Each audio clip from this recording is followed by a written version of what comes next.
Salut à tous, bienvenue sur l'initial location. Aujourd'hui, petite vidéo sur les concurrents, l'étude de marché. Est-ce que ça vaut la peine? Est-ce qu'il faut le faire? Oui, non. Alors déjà, la première chose, toute première, et c'est quand même super important, c'est il y a des nouveaux jobs. On parle de big data, data scientist, data analyst. C'est des métiers qui n'existaient pas forcément avant. Et maintenant, ça commence à se développer de plus en plus. Donc, en gros, c'est quoi tout ce truc-là? En fait, c'est collecter des données, donc avoir des méga tableaux Excel sur tout un tas de trucs, et pouvoir tirer là-dedans enfin, extraire plutôt des tendances, voir qu'est-ce qui marche le mieux, se servir en fait de tous ces chiffres.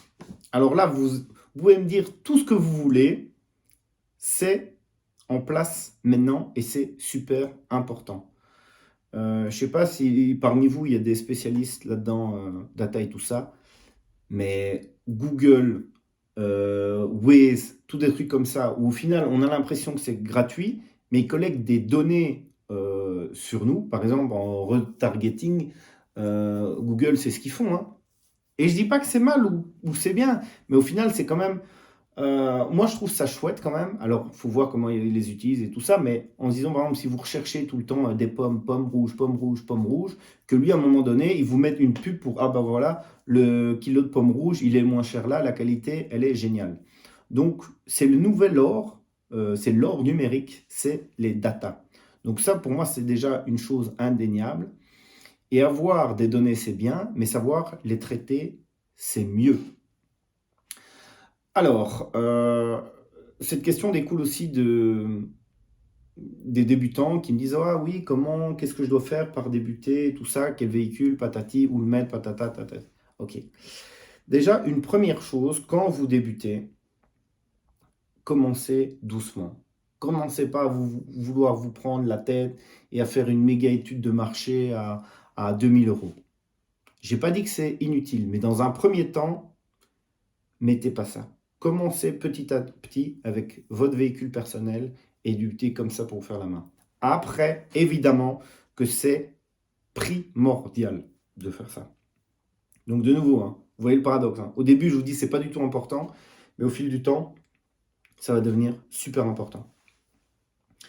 Dans les clients, moi, ce que j'ai eu à mes débuts, c'est que les personnes, au tout début, il y a beaucoup de personnes qui m'ont dit: Romain, ça ne marchera jamais ton truc.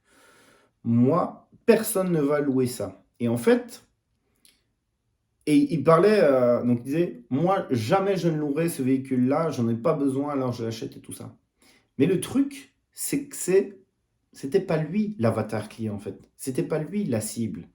Et oui, en fait, il avait raison que lui ne ferait pas ça, mais c'est pas parce que lui ne va jamais louer de véhicule que c'est une vérité absolue pour l'entièreté de la population, quoi.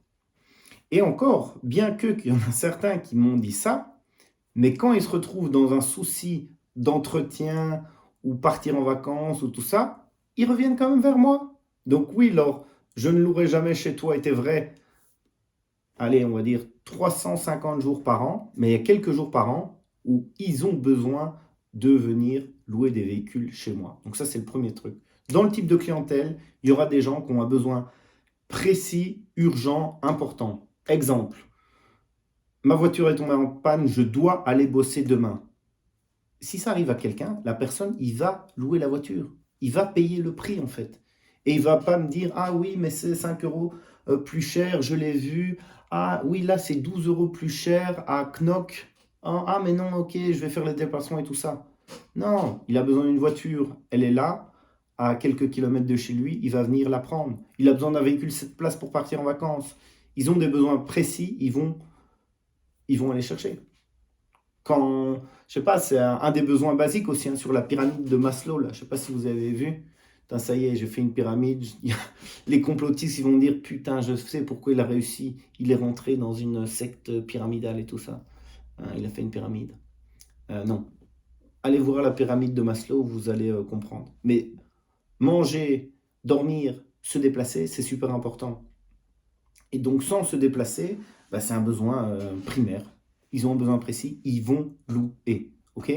Donc, de nouveau, ça ne sera pas 100% de la population, ce ne sera pas tous les jours, mais ce n'est pas ça qu'on cherche. On cherche à capter euh, une infime partie, en fait. Et ça suffit, ça suffit amplement. Moi, comme je dis, j'ai 15 véhicules hein, pour 11 millions d'habitants, hein, donc c'est bon, tranquille. Hein. Deux, c'est les passionnés. Alors, ça aussi, pareil, parce que je parlais avec des gens qui bah, ils s'en foutent un peu des bagnoles et du monde de l'automobile.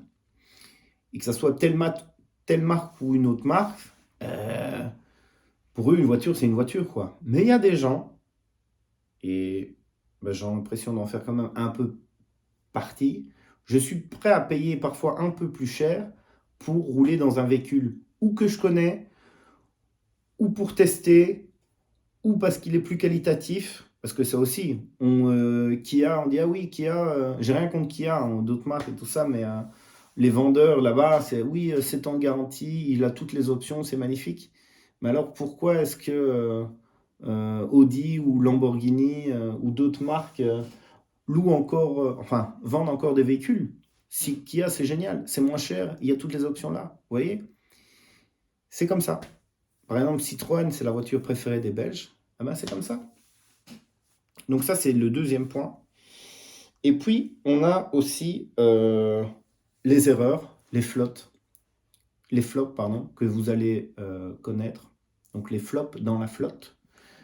C'est-à-dire qu'il y a certains véhicules, je pensais que ça allait marcher parce qu'ils étaient très très bien. Mais attention, il y a par exemple la compatibilité avec le boîtier Gateron Connect.